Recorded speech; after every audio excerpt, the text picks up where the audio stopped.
Additional commissioner grade 1 के बयान से आज पूरा अधिवक्ता समाज बहुत आहत है। कल जैसा उन्होंने बयान जारी करके अधिवक्ताओं को एक पर यह आरोप लगाया है कि अधिवक्ता टैक्स के पैसे लेकर जमा नहीं करते और नील की रिटर्न भरते हैं, बड़ा अशोभनीय है। इतने बड़े पद पर बैठने के बाद बिना तथ्य की जांच करे अगर एडिशनल कमिश्नर के पद पर बैठने के बाद ग्रेड 1 इस तरह का बयान जारी करते हैं, बड़ी शर्मिंदगी की बात है। पूरा अधिवक्ता समाज इस बात पर अफसोस महसूस कर रहा है जिस तरह से उन्होंने बयान किए हैं। अरे पहले तथ्य की जांच कीजिए, उसके बाद कार्रवाई कीजिए। अगर हमारा अधिवक्ता कोई दोषी पाया जाता है तो उसे जेल भेजिए, उसके खिलाफ एफआईआर करिए, हम भी चलेंगे साथ में आपके। लेकिन किसी ने कह दिया और उन्होंने मान लिया इस चीज के लिए, ये बहुत गलत बात है। इस तरह का उत्पीड़न, इस तरह की भाषा, इस तरह की ये जो उन्होंने आरोप लगाए हैं वो कहीं से कहीं तक भी बर्दाश्त नहीं किए जाएंगे। पूरा अधिवक्ता समाज इस बात पर पूरे रोष में है। और जिस तरह से विभाग आजकल कार्रवाई कर रहा है, व्यापारियों में बड़ा पैनिक पैदा हो चुका है।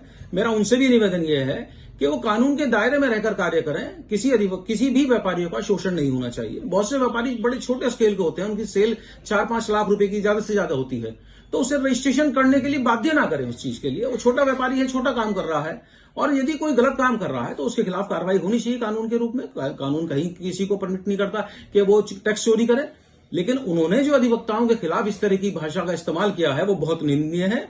अधिवक्ता समाज एक बड़े आंदोलन की तैयारी करेगा यदि वो किसी की अगर शिकायत आई है, उस व्यापार मंडल के उस इलाके के पदाधिकारी को साथ लेके आप जाके सारे छापे कर रहे हैं। ठीक, थैंक यू। भैया बोल लो। हाँ जी, हाँ एक बात थोड़ी सी मैं बोल लूँ।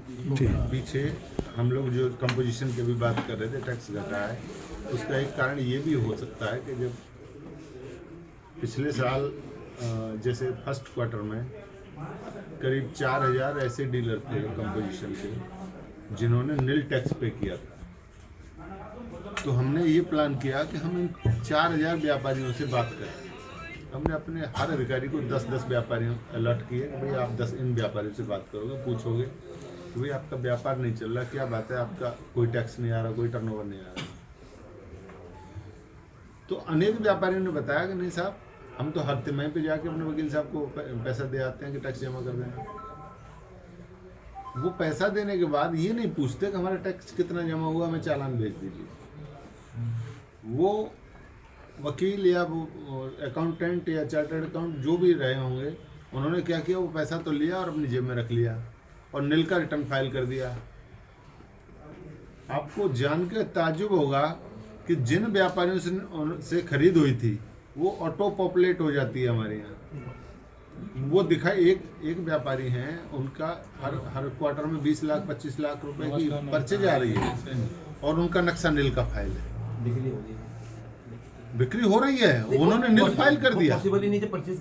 हाँ, तो उससे सीधे ये निष्कर्ष निकला कि वो पैसा उन्होंने जमा नहीं किया।